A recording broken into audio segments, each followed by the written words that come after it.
Isang mapagpalang afternoon po sa bawat isa po sa atin. Yan. Kamusta po ang lahat? Yan. Alam ko po na I know na sa oras po nito kayo po ay nanananghalian sa inyo pong mga kanya-kanyang tahanan. Amen po.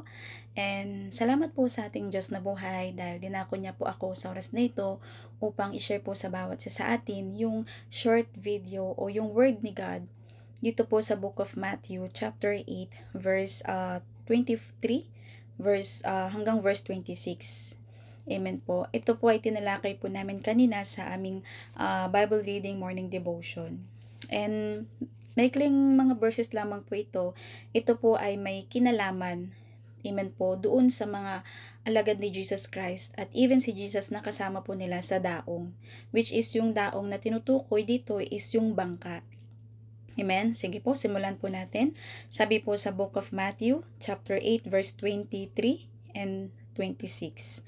At pagkalulan niya sa isang daong, ay sinundan siya ng kanyang mga alagad. At narito, bumangon ang isang malakas na bagyo sa dagat, na ano pat inaapawan ang daong ng mga alon, datapat siya'y natutulog.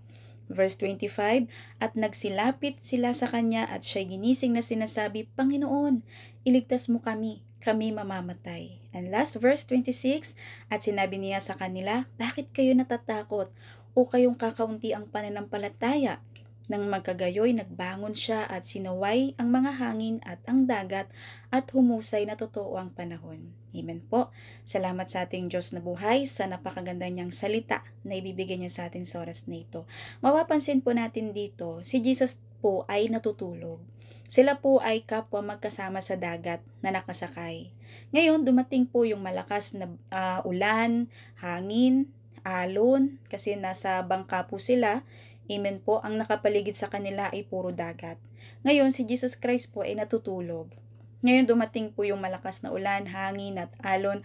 Natatakot yung mga alagad. Hindi nila alam kung ano yung gagawin po nila. Nangangamba sila na baka mamatay na sila sa oras na yon. Ginawa nila, ginising nila si Jesus. Ginising po nila ang Panginoong Hesus at sinabi nila, Panginoon, bangon, gising, mamamatay kami. Amen po. So, anong ginawa ni Jesus Christ? Bumangon naman po siya at sinaway niya yung hangin at humupa yung panahon. At sinabi ni Jesus Christ, o kayong kakaunti ang pananampalataya. Amen? Bakit kayo natatakot? Kumbaga, kung iano natin sa buhay natin, ano man po yung mga unos na dumarating o daraan sa buhay natin, huwag tayong mangamba, huwag tayong matakot. Amen po. Kung sa tingin natin natutulog ang Panginoong Hesus, amen po, ang Panginoon hindi po siya natutulog. Lagi siyang nasa tabi natin para bantayan tayo, ingatan tayo. Amen? Pero bakit natulog si Jesus Christ dito? Natulog si Jesus Christ dito para subukin ang kanyang mga alagad kung gagamitin ba ng mga apostles niya ang pananampalataya nila sa Panginoon. Kumbaga ganun din tayo. Amen?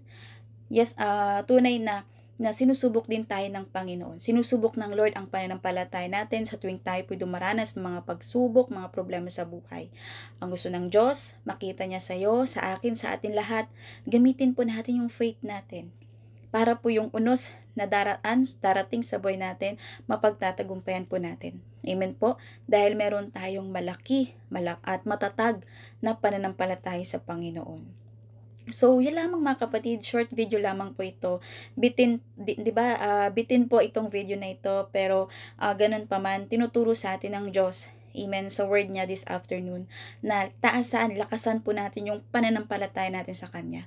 Dahil yung mga unos sa buhay natin, mga problema, pagsubok, ano pa man yan, kaya po nating mapaglabanan po yan. Kaya po natin mapagtagumpay ng lahat. Dahil meron po tayong malaking pananampalataya sa Panginoon. Although hindi man natin siya nakikita, pero buong puso po tayong nananampalataya sa Kanya. So, ang kailangan lang sa atin, makita sa atin ng Diyos, gamitin natin yung faith natin kapag tayo po ay binabagyo ng problema.